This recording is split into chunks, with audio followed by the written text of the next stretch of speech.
Hi viewers, welcome back to Easy English with Manjunath channel. Last class you learned what is preposition and its kinds. Today's class I am going to teach you what is conjunctions and how many kinds of conjunctions and where should we use conjunctions. What are the important conjunctions? Let us learn today's class. Before going to teach you, who has not yet subscribed my channel, please subscribe and say to all your friends and family members and press the bell icon and you will get notification of all my videos. Now let's get started today's class. Seventh kind of parts of speech is conjunction. Conjunction is called in Kannada samuಚ್ಚಯಗಳು. First, let us know the definition of conjunction. Conjunction is a word which connects words, phrases, clauses, or sentences. They joins to words and to sentences is called conjunctions. ಸಮುಚ್ಚಯಗಳು ಎಂದರೆ ಎರಡು ಪದಗಳನ್ನು, ಎರಡು ವಾಕ್ಯಗಳನ್ನು, ಪದಪುಂಜಗಳನ್ನು, ವಾಕ್ಯಾಂಗಗಳನ್ನು ಮತ್ತು ವಾಕ್ಯಗಳನ್ನು ಸೇರಿಸುವ ಪದಗಳಿಗೆ ನಾವು ಕಂಜಂಕ್ಷನ್ಸ್ ಅಥವಾ ಸಮುಚ್ಚಯಗಳು ಎಂದು ಕರೆಯುತ್ತೇವೆ. ಸಿಂಪಲ್ ಆಗಿ ಹೇಳಬೇಕಂದ್ರೆ ವರ್ಡ್ಸ್ಗಳನ್ನು, ಎರಡು ವರ್ಡ್ಸ್ಗಳನ್ನು ಮತ್ತು ಎರಡು ವಾಕ್ಯಗಳನ್ನು ಕೂಡಿಸುವ, ಸೇರಿಸುವ ಪದಗಳಿಗೆ ನಾವು ಕಂಜಂಕ್ಷನ್ಸ್ ಎನ್ನುತ್ತೇವೆ. ಅಂದರೆ ಎರಡು ವಾಕ್ಯಗಳನ್ನು ಕೂಡಿಸಿ ಒಂದು ವಾಕ್ಯ ಮಾಡೋದು, ಎರಡು ಪದಗಳನ್ನು ಸೇರಿಸಿ ಒಂದು ವಾಕ್ಯ ಮಾಡುವುದು, ಅಥವಾ ಪದಪುಂಜಗಳು ಅಥವಾ ವಾಕ್ಯಾಂಗಗಳನ್ನು ಕೂಡಿಸಿ ಒಂದು ವಾಕ್ಯ ಮಾಡುವುದು. ಆ ಕೂಡಿಸೋ ಸಲುವಾಗಿ ಯೂಸ್ ಮಾಡುವಂಥ ವರ್ಡ್ಸ್ಗಳಿಗೆ ನಾವು ಕಂಜಂಕ್ಷನ್ಸ್ ಎಂದು ಕರೆಯುತ್ತೇವೆ. ಕನೆಕ್ಟ್ ಮಾಡೋ ಸಲುವಾಗಿ ಯೂಸ್ ಮಾಡ್ತೀವಿ. ಹೇಗೆ ನಾವು ಒಂದು ಎರಡು ಟ್ರ್ಯಾಕ್ ರೈಲ್ವೆ ಹಳಿಗಳನ್ನು ಒಂದು ಹಳಿಯ ಮಾಡೋ ಸಲುವಾಗಿ ನಾವು ಕೊಂಡಿಯಾಗಿ ಯೂಸ್ ಮಾಡ್ತೀವಲ್ಲ, ಅದೇ ಥರ ಕಂಜಂಕ್ಷನ್ಸ್ ಅಂದರೆ ಎರಡು ವಾಕ್ಯಗಳನ್ನು ಕನೆಕ್ಟ್ ಮಾಡೋದು, ಸೇರಿಸಿ ಒಂದು ವಾಕ್ಯ ಮಾಡೋದು. ಅದಕ್ಕೆ ನಾವು ಕಂಜಂಕ್ಷನ್ ಸಮುಚ್ಚಯಗಳು ಎಂದು ಕರೆಯುತ್ತೇವೆ. For example, Amar and Kumar are good friends. ನೋಡಿ, ಅಮರ್ ಒಂದು ಪದ ಇದೆ, ಕುಮಾರ್ ಒಂದು ವರ್ಡ್ ಇದೆ. ಇವೆರಡನ್ನು ಸೇರಿಸ್ತಾ ಇರೋ ಪದ ಆ್ಯಂಡ್. ಅಮರ್ ಆ್ಯಂಡ್ ಕುಮಾರ್, ಅಮರ್ ಮತ್ತು ಕುಮಾರ್ ಆರ್ ಗುಡ್ ಫ್ರೆಂಡ್ಸ್, ಇಬ್ಬರು ಒಳ್ಳೆಯ ಗೆಳೆಯರು. ಅಮರ್ ಮತ್ತು ಕುಮಾರ್ಗೆ ಸೇರಿಸ್ತಾ ಇರುವಂಥ ಪದ ಯಾವುದು? And. So and is a conjunction here. Look at another example. Asha is short but Suma is tall. ನೋಡಿ, ಆಶಾ ಈಸ್ ಶಾರ್ಟ್ ಒಂದು ಸೆಂಟೆನ್ಸು, ಸುಮಾ ಈಸ್ ಟಾಲ್ ಇದೊಂದು ಸೆಂಟೆನ್ಸ್. ಇವೆರಡೂ ಸೆಂಟೆನ್ಸ್ನ ಸೇರಿಸಿ ಒಂದೇ ಸೆಂಟೆನ್ಸ್ ಮಾಡೋಕ್ಕೆ ಯೂಸ್ ಮಾಡಿರೋ ಪದನೇ but. So here but is a conjunction. ಯಾಕಂದರೆ ಆಶಾ ಈಸ್ ಎ ಶಾರ್ಟ್ ಇದೊಂದು sentence, Suma is a tall ಇದೊಂದು ಸೆಂಟೆನ್ಸ್. ಇವೆರಡು ಸೆಂಟೆನ್ಸ್ನ ಕೂಡಿಸಿ ಒಂದೇ ದೊಡ್ಡ ಸೆಂಟೆನ್ಸ್ ಮಾಡೋಕ್ಕೆ ಕನೆಕ್ಟರ್ ಆಗಿ ಕೂಡಿಸೋ ಪದವಾಗಿ ಯೂಸ್ ಮಾಡಿದ್ದು, ಕೊಂಡಿಯಾಗಿ ಯೂಸ್ ಮಾಡಿದ್ದು but. So but is a conjunction. Asha is short but Suma is tall. Look at another example. Take this or that. ಇದರ ತಗೊಳ್ಳಿ, ಅದರ ತಗೋ, ಇದರ ತಗೋ, ಅದರ ತಗೋ. Take this or that. ನೋಡಿ, ಇಲ್ಲೊಂದು ಸೆಂಟೆನ್ಸ್ ಇದೆ, ಇಲ್ಲೊಂದು ಪದ ಇದೆ. ಇವೆರಡಕ್ಕೂ ಕೂಡಿಸ್ತಾ ಇರೋ ಪದ or. Or is a conjunction here. Look at another example. Rani cannot talk because she is dumb. Rani ಮಾತನಾಡಲು ಸಾಧ್ಯವಿಲ್ಲ, ಏಕೆಂದರೆ ಶಿ ಈಸ್ ಎ ಡಮ್, ಅವಳು ಮೂಗನಾಗಿದ್ದಾಳೆ. ರಾಣಿ ಕಾಂಟ್ ಟಾಕ್ ಒಂದು ಸೆಂಟೆನ್ಸು, ಶಿ ಈಸ್ ಎ ಡಮ್ ಇದೊಂದು ಸೆಂಟೆನ್ಸ್. ಇವೆರಡಕ್ಕೂ ಸೇರಿಸ್ತಾ ಇರೋದು because. Because is a conjunction here. ನೋಡಿದ್ರಲ್ಲ ವೀಕ್ಷಕರಿಗೆ, ಕಂಜಂಕ್ಷನ್ ಅಂದರೆ ವೆರಿ ಸಿಂಪಲ್. ಎರಡು ಪದಗಳನ್ನು ಕೂಡಿಸುವ ಅಥವಾ ಎರಡು ವಾಕ್ಯಗಳನ್ನು ಕೂಡಿಸುವ, ಎರಡು ಪದಪುಂಜಗಳನ್ನು, ಎರಡು ವಾಕ್ಯಾಂಗಗಳನ್ನು ಕೂಡಿಸುವ ಪದಗಳಿಗೆ ಕಂಜಂಕ್ಷನ್ ಎಂದು ಕರೆಯುತ್ತೇವೆ. ನಾವು let us know the few conjunctions. ಇವಾಗ ಲಿಸ್ಟ್ ಆಫ್ ಸಮ್ ಕಂಜಂಕ್ಷನ್. ಕಂಜಂಕ್ಷನ್ಗಳು ಯಾವ್ಯಾವು ಅಂತೇಳಿ ನೋಡೋಣ ಬನ್ನಿ. And, but, or, that, for, also, still, else, because, after, thou, although, still, till, if, before, unless, as, when, where, while, then, since, only, as so, either or, neither nor, so that, such as, both and, whether or, etc. ಇವೆಲ್ಲ ಕಂಜಂಕ್ಷನ್ಸ್ಗಳಿಗೆ ಉದಾಹರಣೆಗಳಾಗಿವೆ. ಇವೆಲ್ಲ ಕಂಜಂಕ್ಷನ್ಸ್ಗಳು. ಎಲ್ಲ ವರ್ಡ್ಸ್ಗಳು ಎದಕ್ಕೆ use ಮಾಡ್ತೀವಿ ನಾವು? We use these words to connect the sentence, two sentences or two words, two phrases, two clauses. ಇವನ್ನು connect ಮಾಡಿ ಇವನ್ನು ಕೂಡಿಸೋ ಸಲುವಾಗಿ ಕೊಂಡಿಯಾಗಿ ಯೂಸ್ ಮಾಡುವ ವರ್ಡ್ಸ್ಗಳಿಗೆ ಇವುಗಳಿಗೆ ಕಂಜಂಕ್ಷನ್ಸ್ ಎಂದು ಕರೆಯುತ್ತೇವೆ. ನೋಡಿದ್ರಲ್ಲ ಕಂಜಂಕ್ಷನ್ಸ್ ಅಂದರೆ. ನಾವು let us learn kinds of conjunctions. ಇವಾಗ ಬನ್ನಿ ಸಮುಚ್ಚಯಗಳ ಪ್ರಕಾರಗಳನ್ನು ತಿಳಿದುಕೊಳ್ಳೋಣ. ಸಮುಚ್ಚಯಗಳು ಎಂದರೇನು ತಿಳಿದುಕೊಂಡ್ರೆ ಇವಾಗ ಸಮುಚ್ಚಯಗಳಲ್ಲಿ ಎಷ್ಟು ಪ್ರಕಾರಗಳಿವೆ? How many kinds of conjunctions? Let's learn. Before going to that, first know the conjunctions definitions. Already ನೀವು ಡೆಫಿನಿಷನ್ಸ್ನ ನೋಡಿದ್ದೀರಿ. ಇವಾಗ ಕಂಜಂಕ್ಷನ್ಸ್ಗಳ ಪ್ರಕಾರಗಳನ್ನು ತಿಳಿದುಕೊಳ್ಳೋಣ ಬನ್ನಿ. ಕಂಜಂಕ್ಷನ್ ಎಂದರೇನು ತಿಳಿದುಕೊಂಡ್ರಿ. ಇವಾಗ ಬನ್ನಿ ಕೈಂಡ್ಸ್ ಆಫ್ ಕಂಜಂಕ್ಷನ್ಸ್, ಸಮುಚ್ಚಯಗಳ ಪ್ರಕಾರಗಳನ್ನು ನೋಡೋಣ ಬನ್ನಿ. ಕೈಂಡ್ಸ್ ಆಫ್ ಕಂಜಂಕ್ಷನ್ಸ್, ಸಮುಚ್ಚಯಗಳ ಪ್ರಕಾರಗಳು. There are 4 kinds of conjunctions. They are as below. ಸಮುಚ್ಚಯಗಳಲ್ಲಿ 4 ಪ್ರಕಾರಗಳಿವೆ. First one is a correlative conjunction, second one is a compound conjunction, third one is a coordinating conjunction, fourth one is a subordinating conjunction. Conjunction ಅಂದರೆ ಸಮುಚ್ಚಯಗಳಲ್ಲಿ 4 ಪ್ರಕಾರಗಳಿವೆ. ಸಮುಚ್ಚಯಗಳನ್ನು ನಾವು 4 ಪ್ರಕಾರಗಳಾಗಿ ವಿಂಗಡಿಸಬಹುದು. We can divide conjunction into 4 types. First one is a correlative conjunction, second one is a compound conjunction, third one is a coordinating conjunction, and fourth one is a subordinating conjunction. Let's learn first one, what is correlative conjunctions. ಇವಾಗ ಬನ್ನಿ correlative conjunctions ಎಂದರೇನು ನೋಡೋಣ. Conjunction which are used in pairs are known as correlative conjunctions.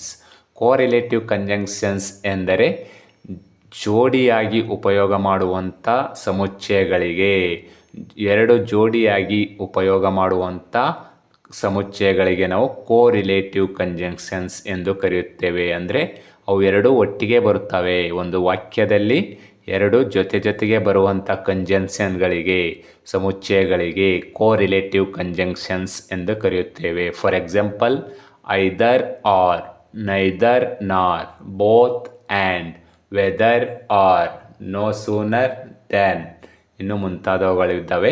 ಇವೆಲ್ಲ ಕೋರಿಲೇಟಿವ್ ಕಂಜಂಕ್ಷನ್ಸ್ಗಳಿಗೆ ಉದಾಹರಣೆಗಳಾಗಿವೆ. ಏಕೆಂದರೆ ಇವೆಲ್ಲ ಜೊತೆಗೆ ಬರ್ತವೆ ವಾಕ್ಯದಲ್ಲಿ. ಫಾರ್ ಎಕ್ಸಾಂಪಲ್ ನೋಡಿ, ನಿಮ್ಗೆ ಗೊತ್ತಾಗುತ್ತೆ. ಒಂದು ವಾಕ್ಯದಲ್ಲಿ ಯಾವಾಗಲೂ ಒಟ್ಟಿಗೆ ಬರುವಂಥ, ಜೋಡಿಯಾಗಿ ಬರುವಂಥ ಕಂಜಂಕ್ಷನ್ಸ್ಗಳಿಗೆ ನಾವು ಕೋರಿಲೇಟಿವ್ ಕಂಜಂಕ್ಷನ್ಸ್ ಎಂದು ಕರೆಯುತ್ತೇವೆ.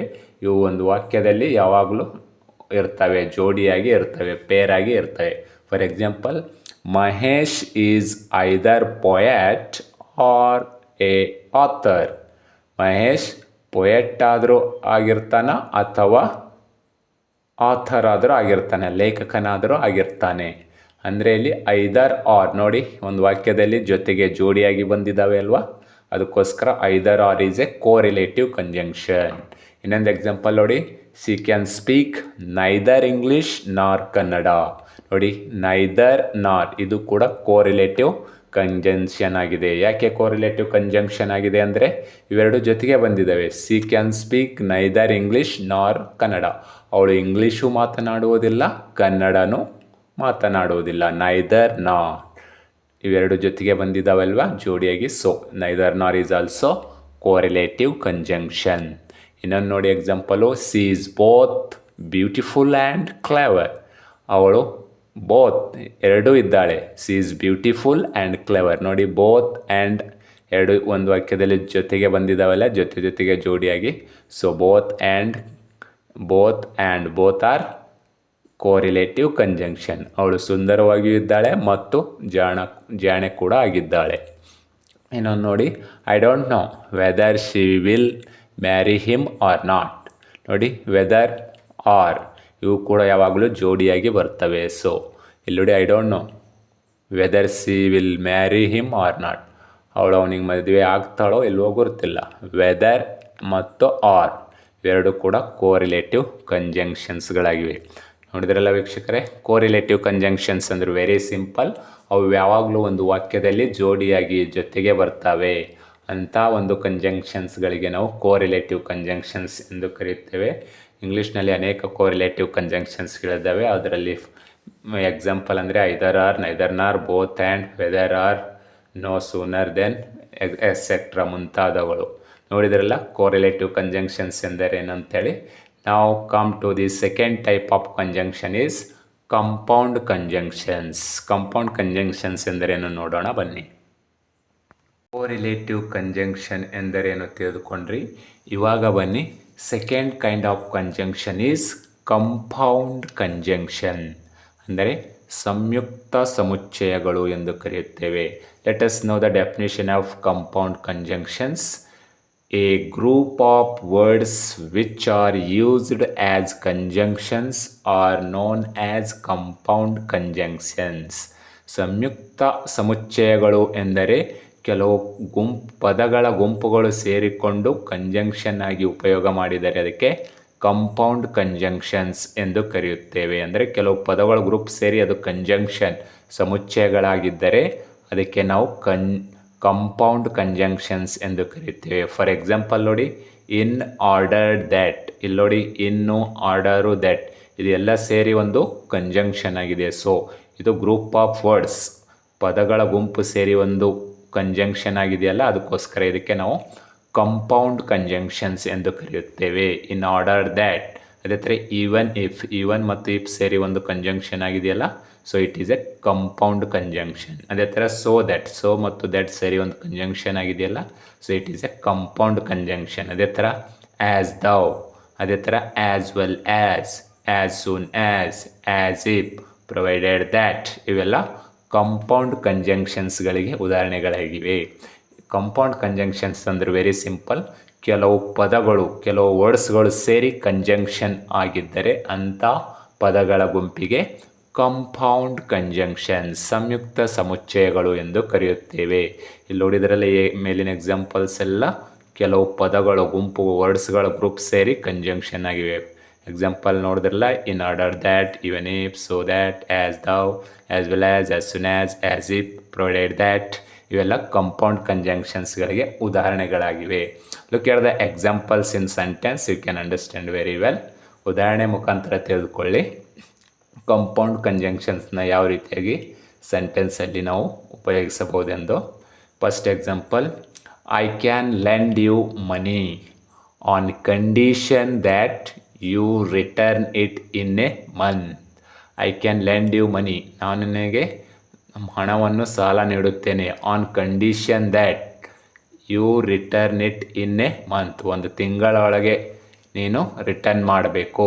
ಕಂಡೀಷನ್ ದ್ಯಾಟ್, ಒಂದು ಷರತ್ತು ಏನಿದೆ, ಆನ್ ಕಂಡೀಷನ್ ದ್ಯಾಟ್ ಅಂದರೆ ಆ ಷರತ್ತು ಒಂದು ತಿಂಗಳೊಳಗಾಗಿಯೇ. ಇದು ಆನ್ ಕಂಡೀಷನ್ ದ್ಯಾಟ್ ಷರತ್ತು ಹಾಕಿ ಹೇಳ್ತಾ ಇದ್ದೀವಿ, ಅದಕ್ಕೋಸ್ಕರ on condition that is a ಏನಾಗಿದೆ, ಇದು ಕಂಪೌಂಡ್ ಕಂಜಂಕ್ಷನ್ಸ್. ಇದು ಗ್ರೂಪ್ ಆಫ್ ವರ್ಡ್ಸ್ಗಳು ಸೇರಿ ಕಂಜಂಕ್ಷನ್ಸ್ ಆಗಿದೆ. ಇಲ್ಲಿ I can lend you money ಒಂದು sentence, you return it in a month ಇದೊಂದು, ಇವೆರಡು ಸೆಂಟೆನ್ಸ್ನ ಕನೆಕ್ಟ್ ಮಾಡ್ತಾ ಇದೆ on condition that. So that's why on condition that is a compound conjunction. ಅದೇ ಥರ ಇನ್ನೊಂದು ಎಕ್ಸಾಂಪಲ್ ನೋಡಿ, even if she is beautiful I won't marry her. ಅವಳು ಸುಂದರವಾಗಿದ್ದಾಗ್ಯೂ ಐ ವೋಂಟ್ ಮ್ಯಾರಿ ಹರ್, ಅವಳಿಗೆ ನಾನು ಮದುವೆ ಆಗುವುದಿಲ್ಲ.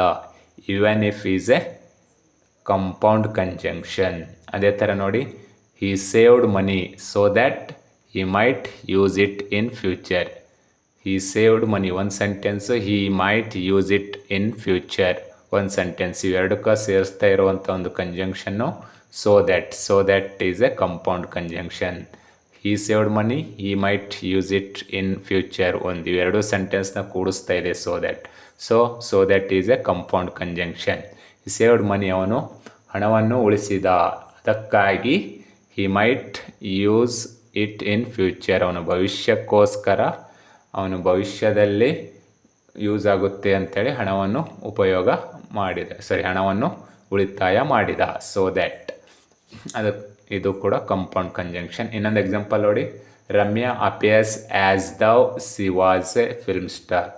ರಮ್ಯಾ ಅಪಿಯರ್ಸ್ ಆ್ಯಸ್ ದೌ, ಅವಳು ಫಿಲ್ಮ್ ಆ್ಯಕ್ಟರ್ ಆಗಿದ್ದಾಗಿಯೂ ಅವಳು ಕಾಣಿಸಿಕೊಂಡಳು. As though is a compound conjunction. Ramya appears ಒಂದು ಫ್ರೇಜ್, ಇದು ಒಂದು ಕ್ಲಾಸ್ ಇದೆ. She was a film star, ಇದೊಂದು ಸೆಂಟೆನ್ಸ್. ಎರಡಕ್ಕೆ ಜಾಯಿನ್ ಮಾಡ್ತಾ ಇರೋದು as though is a compound conjunction. ಇನ್ನೊಂದು ಎಕ್ಸಾಂಪಲ್ ನೋಡಿ. Keerthi as well as her friend is intelligent.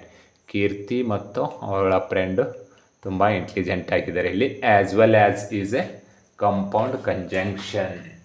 As well as is a compound conjunction. ಅದೇ ಥರ ನೋಡಿ. As soon as I saw Rakshita I called her. ನಾನು ರಕ್ಷಿತನನ್ನು ನೋಡಿದ ತಕ್ಷಣ ಅವಳನ್ನು ಕರೆದೆ. As soon as is a compound conjunctions.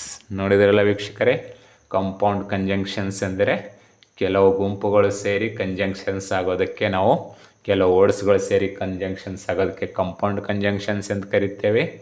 ಅವು ಎರಡು ವಾಕ್ಯಗಳನ್ನು ನಾವು ಜೋಡಿಸಲು, ಎರಡು ಪದಪುಂಜಗಳನ್ನು, ಎರಡು ವಾಕ್ಯಾಂಗಗಳನ್ನು ಜೋಡಿಸಲು ಉಪಯೋಗಿಸುತ್ತೇವೆ. ಇಲ್ಲಿ ಇನ್ order that, even if, so that, as though, as well as soon as, as if ಇವೆಲ್ಲ ಕಂಪೌಂಡ್ ಕಂಜಂಕ್ಷನ್ಸ್ಗಳಿಗೆ ಉದಾಹರಣೆಗಳಾಗಿವೆ. ಇವಾಗ ಬನ್ನಿ ಥರ್ಡ್ ಕೈಂಡ್ ಆಫ್ ಕಂಜಂಕ್ಷನ್ಸ್ ನೋಡೋಣ ಬನ್ನಿ. ಕೈಂಡ್ಸ್ ಆಫ್ ಕಂಜಂಕ್ಷನ್ನಲ್ಲಿ ಇವಾಗ ಮೂರನೇ ಒಂದು ಪ್ರಕಾರವನ್ನು ನೋಡೋಣ ಬನ್ನಿ. Third kind of conjunction is coordinating conjunctions, ಅಂದರೆ ಸಂಯೋಜನಾ ಸಮುಚ್ಚಯಗಳು ಎಂದು ಕರೆಯುತ್ತೇವೆ. Let's know the definition of coordinating conjunction. Conjunction which are use to join together clauses of equal rank are known as coordinating conjunctions. ಅಂದರೆ ವೆರಿ ಸಿಂಪಲ್, ಎರಡು ಸಮಾನ ಶ್ರೇಣಿಯ ಅಥವಾ ಮಹತ್ವದ ಪದಗಳನ್ನು, ಪದ ಸಮುಚ್ಚಯಗಳನ್ನು, ವಾಕ್ಯಾಂಗಗಳನ್ನು ಅಥವಾ ವಾಕ್ಯಗಳನ್ನು ಕೂಡಿಸಲು ಉಪಯೋಗಿಸುವ ಪದ ಸಮುಚ್ಚಯಗಳನ್ನು ಸಂಯೋಜನಾ ಸಮುಚ್ಚಯಗಳು ಎಂದು ಕರೆಯುತ್ತೇವೆ. ಅಂದರೆ ಎರಡು ವಾಕ್ಯಗಳು, ಎರಡು ವಾಕ್ಯಾಂಗಗಳು, ಎರಡು ಪದಗಳನ್ನು ಕೂಡಿಸುವಂಥ ಒಂದು ಕಂಜಂಕ್ಷನ್ಗಳಿಗೆ ನಾವು ಕೋಆರ್ಡಿನೇಟಿಂಗ್ ಕಂಜಂಕ್ಷನ್ಸ್ ಎಂದು ಕರಿತೇವೆ. For example, and, but, for, nor, or, also, either, or, neither, nor ಇವೆಲ್ಲ ಕೋಆರ್ಡಿನೇಟಿಂಗ್ ಕಂಜಂಕ್ಷನ್ಗೆ ಉತ್ತಮ ಉದಾಹರಣೆಗಳಾಗಿವೆ. Look at the example, you can understand. ಇನ್ನೂ ಚೆನ್ನಾಗಿ ಅರ್ಥ ಆಗುತ್ತೆ ನಿಮಗೆ. ಉದಾಹರಣೆ ನೋಡಿ. She spoke impressively at the meeting and won the appreciation of all. ನೋಡಿ, ಎರಡು ವಾಕ್ಯಗಳನ್ನು ಇಲ್ಲಿ ಕೂಡಿಸ್ತಾ ಇದೆ. She spoke impressively at the meeting ಇದೊಂದು ಸೆಂಟೆನ್ಸ್ ಇದೆ. Won the appreciation of all ಇದೊಂದು ಕ್ಲಾಸ್ ಇದೆ. ಒಂದು ಕ್ಲಾಸು ಮತ್ತು ಒಂದು ವಾಕ್ಯಾಂಗವನ್ನು ಕೂಡಿಸೋ ಸಲುವಾಗಿ ಇಲ್ಲಿ ಆ್ಯಂಡ್ ಅನ್ನೋ ಒಂದು ಪದವನ್ನು ಯೂಸ್ ಮಾಡಿದ್ದೇವೆ. ಈ ಆ್ಯಂಡ್ ಎ ಕೋಆರ್ಡಿನೇಟಿಂಗ್ ಕಂಜಂಕ್ಷನ್. ಯಾಕಂದರೆ ಇದೊಂದು ಸೆಂಟೆನ್ಸು ಮತ್ತು ಇದೊಂದು ಕ್ಲಾಸ್ ಅಂದರೆ ವಾಕ್ಯಾಂಗ. ಒಂದು ವಾಕ್ಯ ಮತ್ತು ವಾಕ್ಯಾಂಗವನ್ನು ಸೇರಿಸೋ ಸಲುವಾಗಿ ನಾವು ಆ್ಯಂಡ್ ಅನ್ನೋ ಒಂದು ಕಂಜಂಕ್ಷನ್ ಯೂಸ್ ಮಾಡಿದ್ದೇವೆ. ಸೊ ಅದಕ್ಕೆ ನಾವು ಕೋಆರ್ಡಿನೇಟಿಂಗ್ ಕಂಜಂಕ್ಷನ್ ಎಂದು ಕರೆಯುತ್ತೇವೆ. ಇನ್ನೊಂದು ಎಕ್ಸಾಂಪಲ್ ನೋಡಿ. I offered help her but she refused my help. I offered help her ಇದೊಂದು sentence. She refused my help ಇದೊಂದು ಸೆಂಟೆನ್ಸ್. ನೋಡಿ, ಇಲ್ಲಿ ಎರಡು ವಾಕ್ಯಗಳನ್ನು ಕೂಡಿಸೋ ಸಲುವಾಗಿ ಬಟ್ ಅನ್ನೋ ಒಂದು ಕಂಜಂಕ್ಷನ್ನ ಯೂಸ್ ಮಾಡಿದ್ದೇವೆ. ಅಂದರೆ ಐ ಆಫರ್ಡ್ ಹೆಲ್ಪ್ ಫಾರ್ ಒಂದು sentence, she refused my help ಇದೊಂದು ಸೆಂಟೆನ್ಸ್. ಇವೆರಡು ಸೆಂಟೆನ್ಸನ್ನು ಕೂಡಿಸೋಕ್ಕೆ ಬಟ್ ಎಂಬ ಒಂದು ಕಂಜಂಕ್ಷನ್ನ ಯೂಸ್ ಮಾಡಿದ್ದೇವೆ. ಸೊ ಇದು ಕೋಆರ್ಡಿನೇಟಿಂಗ್ ಕಂಜಂಕ್ಷನ್ ಆಗಿದೆ. ಇನ್ನೊಂದು ಎಕ್ಸಾಂಪಲ್ ನೋಡಿ. I must try hard for there is heavy competition. I must try hard ಇದೊಂದು sentence. There is heavy competition ಇದೊಂದು ಸೆಂಟೆನ್ಸ್. ಇವೆರಡನ್ನು ಕೂಡಿಸೋಕ್ಕೆ ಫಾರ್ ಎಂಬ ಒಂದು ಕಂಜಂಕ್ಷನ್ನ ಯೂಸ್ ಮಾಡಿದ್ದೇವೆ. So for is a coordinating conjunction. ಇನ್ನೊಂದು ನೋಡಿ. ಹಿ is not my friend nor my native. He is not my friend ಇಲ್ಲೊಂದು ಸೆಂಟೆನ್ಸು. ಮೈ ನೇಟಿವ್ ಇದೊಂದು ಕ್ಲಾಸ್ ಇದೆ. ಇವೆರಡನ್ನು ಕೂಡಿಸೋ ಇದು ಫ್ರೇಜ್ ಇದೆ. He is not my friend nor my friend. ಅವನು ನನ್ನ ಗೆಳೆಯನೂ ಅಲ್ಲ ಮತ್ತು ನಮ್ಮ ನೇಟಿವ್ ಅಲ್ಲ, ನಮ್ಮ ಊರಿನವರು ಅಲ್ಲ ಅಂತ ಹೇಳ್ತಾ ಇದ್ದೆ. ಇಲ್ಲಿ ನಾರ್ ಈಸ್ ಎ ಕೋಆರ್ಡಿನೇಟಿಂಗ್ ಕಂಜಂಕ್ಷನ್. ಇನ್ನೊಂದು ಎಕ್ಸಾಂಪಲ್ ನೋಡಿ. Ram is very thin but strong. Ram is very thin ಒಂದು ಸೆಂಟೆನ್ಸು ಸ್ಟ್ರಾಂಗ್ ಒಂದು ಪದ. ಇಷ್ಟಕ್ಕೂ ಕೂಡಿಸೋ ಸಲುವಾಗಿ ಬಟ್ ಎಂಬ ಕೋಆರ್ಡಿನೇಟಿಂಗ್ ಕಂಜಂಕ್ಷನ್ನ ಯೂಸ್ ಮಾಡಿದ್ದೇವೆ. ಇನ್ನೊಂದು ಎಕ್ಸಾಂಪಲ್ ನೋಡಿ, work hard otherwise you will fail. Work hard you will fail ಇವೆರಡನ್ನು ಕೂಡಿಸೋ ಸಲುವಾಗಿ ಅದರ್ವೈಸ್ ಯೂಸ್ ಮಾಡಿದ್ದೇವೆ. Otherwise is a coordinating conjunction. ಇನ್ನೊಂದು ಎಕ್ಸಾಂಪಲ್ ನೋಡಿ, you come here or go there. You come here ಇದೊಂದು ಸೆಂಟೆನ್ಸು, ಗೋ ದೇರ್ ಇದೊಂದು phrase. ಇವೆರಡನ್ನು ಕೂಡಿಸೋ ಸಲುವಾಗಿ ಆರ್ ಎಂಬ ಕೋಆರ್ಡಿನೇಟಿಂಗ್ ಕಂಜಂಕ್ಷನ್ನ ಉಪಯೋಗ ಮಾಡಿದೆ. ಕೋಆರ್ಡಿನೇಟಿಂಗ್ ಕಂಜಂಕ್ಷನ್ ಅಂದರೆ ವೆರಿ ಸಿಂಪಲ್. ಎರಡು ವಾಕ್ಯಗಳನ್ನು ಅಥವಾ ಎರಡು ವಾಕ್ಯಾಂಗಗಳನ್ನು ಅಥವಾ ಎರಡು ವಾಕ್ಯ ಮತ್ತು ಪದಗಳನ್ನು ಸೇರಿಸೋಕೆ ಉಪಯೋಗ ಮಾಡುವಂಥ ಕಂಜಂಕ್ಷನ್ಗಳಿಗೆ ನಾವು ಕೋಆರ್ಡಿನೇಟಿಂಗ್ ಕಂಜಂಕ್ಷನ್ ಎಂದು ಕರೆಯುತ್ತೇವೆ. ಇವಾಗ ನೋಡಿದ್ರಲ್ಲ ಎಕ್ಸಾಂಪಲಲ್ಲಿ ಎರಡು ವಾಕ್ಯಗಳನ್ನು, ವಾಕ್ಯಾಂಗಗಳನ್ನು ಮತ್ತು ವಾಕ್ಯ ಮತ್ತು ಫ್ರೇಸ್ಗಳನ್ನು ಯಾವ ಥರ ಇಲ್ಲಿ ಕೂಡಿಸೋಕ್ಕೆ ನಾವು ಲಿಂಕಿಂಗ್ ವರ್ಡ್ ಆಗಿ ಬಟ್, ಫಾರ, ಅದರ್ವೈಸ, ಆರ, ಆ್ಯಂಡ ಉಪಯೋಗ ಮಾಡಿದ್ದೀವಲ್ಲ, ಇವೆಲ್ಲ ಕೋಆರ್ಡಿನೇಟಿವ್ ಕಂಜಂಕ್ಷನ್ಗಳಿಗೆ. ನೋಡಿದ್ರಲ್ಲ ವೀಕ್ಷಕರೇ, ಕೋಆರ್ಡಿನೇಟಿವ್ ಕಂಜಂಕ್ಷನ್ ಅಂದರೆ ಇವಾಗ ಬನ್ನಿ ಫೋರ್ತ್ ಕೈಂಡ್ ಆಫ್ ಕಂಜಂಕ್ಷನ್ ಯಾವುದು ಅಂತ ತಿಳಿದುಕೊಳ್ಳೋಣ ಬನ್ನಿ. ಕೈಂಡ್ಸ್ ಆಫ್ ಕಂಜಂಕ್ಷನ್ನಲ್ಲಿ ಕೊನೆಯ ಪ್ರಕಾರವಾದಂಥ fourth type of conjunction is subordinating conjunction ಎಂದರೇನು ನೋಡೋಣ ಬನ್ನಿ. Fourth kind of conjunction is subordinating conjunction ಅಂದರೆ ಅಧೀನ ಸಮುಚ್ಚಯಗಳು ಎಂದು ಕರೆಯುತ್ತೇವೆ. Let's know the definition of subordinating conjunction. ಅಧೀನ ಸಮುಚ್ಚಯಗಳೆಂದರೇನು ನೋಡೋಣ ಬನ್ನಿ. The conjunction joining subordinates sentences or clauses with sentences of higher ranks are called subordinating conjunctions.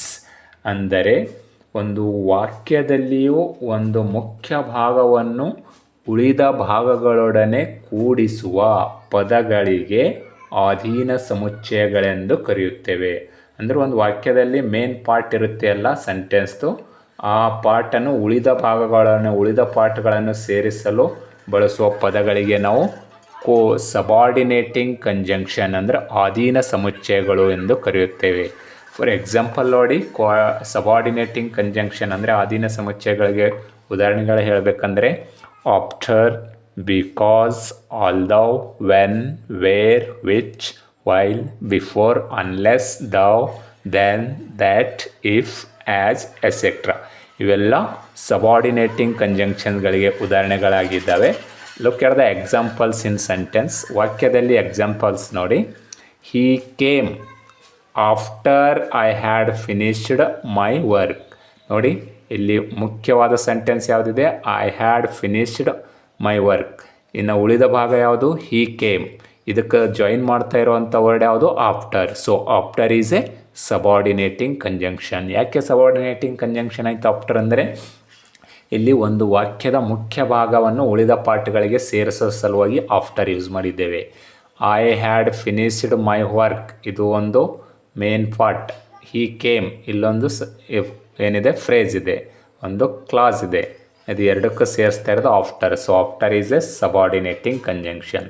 ಇನ್ನೊಂದು ನೋಡಿ, she was sad because she lost her job. She was sad ಇದು main part, she lost her job ಇದೊಂದು part.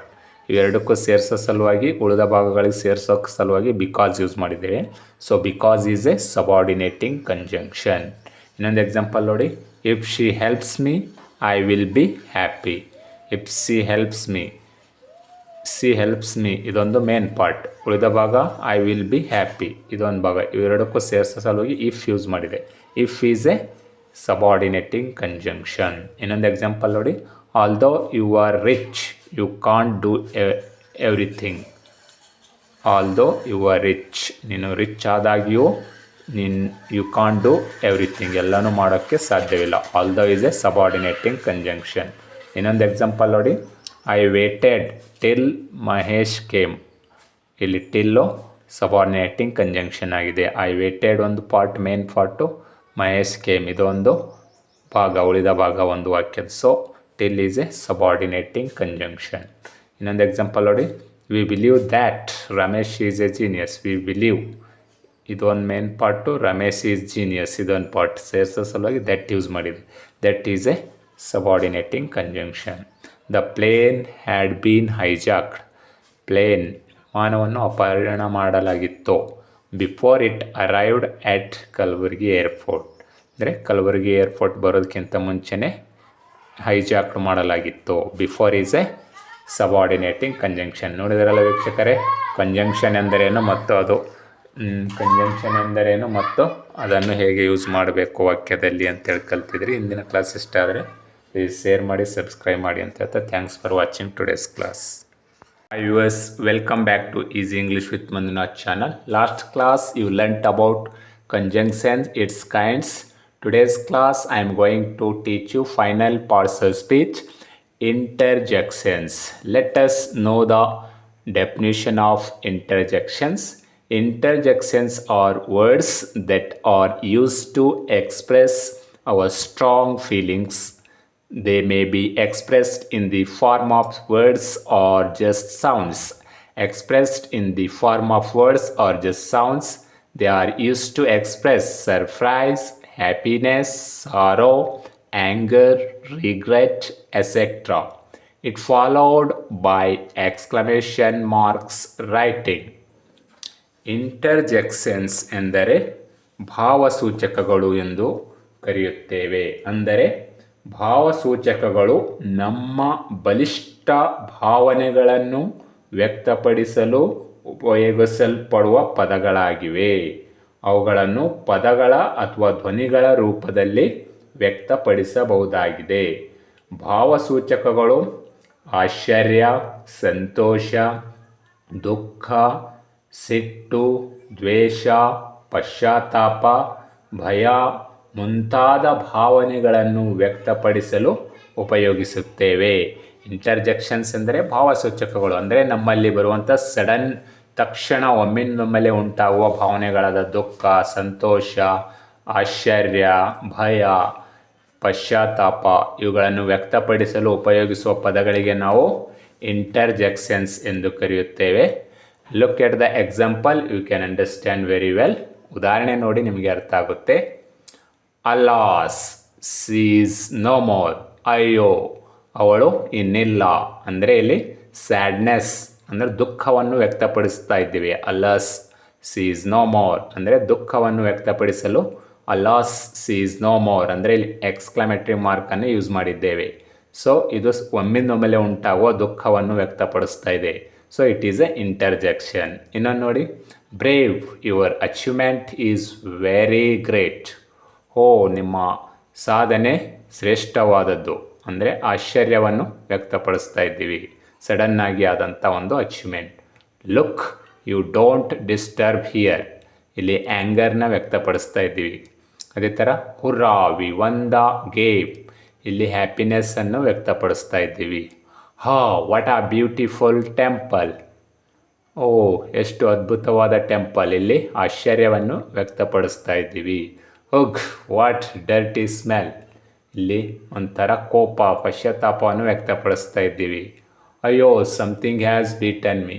ಇಲ್ಲಿ ಸ್ಯಾಡ್ನೆಸ್ಸನ್ನು ವ್ಯಕ್ತಪಡಿಸ್ತಾ ಇದ್ದೀವಿ. ನೋಡಿದ್ರಲ್ಲ, ಎಲ್ಲ ಎಕ್ಸಾಂಪಲ್ಸ್ಗಳಲ್ಲಿ ಒಮ್ಮಿಂದೊಮ್ಮೆಲೆ ಉಂಟಾಗುವ ನಮ್ಮ sadness, surprise, anger, happiness, wonder, fear ಇವನ್ನು ವ್ಯಕ್ತಪಡಿಸುವ ಸಲುವಾಗಿ ಬಳಸುವ ಪದಗಳಿಗೆ ನಾವು ಇಂಟರ್ಜೆಕ್ಷನ್ಸ್ ಎಂದು ಕರೆಯುತ್ತೇವೆ. ಇನ್ನು ಸರಳವಾಗಿ ಹೇಳೋದಾದರೆ, ಸಡನ್ನಾಗಿ ತಕ್ಷಣ ನಮ್ಮಲ್ಲಿ ಉಂಟಾಗುವಂಥ ಸಂತೋಷ ಆಗಲಿ, ದುಃಖ ಆಗಲಿ, ಸರ್ಪ್ರೈಸ್ಗಳಾಗಲಿ, ಭಯ, ಭೀತಿಗಳಾಗಲಿ ಅವುಗಳನ್ನು ಅಥವಾ ಪಶ್ಚಾತ್ತಾಪಗಳಲ್ಲಿ ಆಗಲಿ ಅವುಗಳನ್ನು ವ್ಯಕ್ತಪಡಿಸಲು ಬಳಸುವ ಪದಗಳಿಗೆ ನಾವು ಇಂಟರ್ಜೆಕ್ಷನ್ಸ್ ಅಥವಾ ಭಾವಸೂಚಕಗಳು ಎಂದು ಕರೆಯುತ್ತೇವೆ. ನೋಡಿದ್ರಲ್ಲ ವೀಕ್ಷಕರೇ, ಪಾರ್ಟ್ಸ್ ಆಫ್ ಸ್ಪೀಚ್ ಎಂದರೇನು, ಪಾರ್ಟ್ಸ್ ಆಫ್ ಸ್ಪೀಚಲ್ಲಿ ಎಷ್ಟು ವಿಧಗಳಿವೆ ಅವೆಲ್ಲ ಕಲ್ತಿದ್ರಿ. ಈ ಒಂದು ಟಾಪಿಕ್ ನಿಮಗೆ ತುಂಬ ಉಪಯುಕ್ತವಾಗುತ್ತೆ ಅಂತ ನಾನು ಭಾವಿಸ್ತಾ ಇಂದಿನ ಕ್ಲಾಸ್ ಇಲ್ಲಿಗೆ ಮುಕ್ತಾಯಗೊಳಿಸುತ್ತೇನೆ. Thanks for watching my class.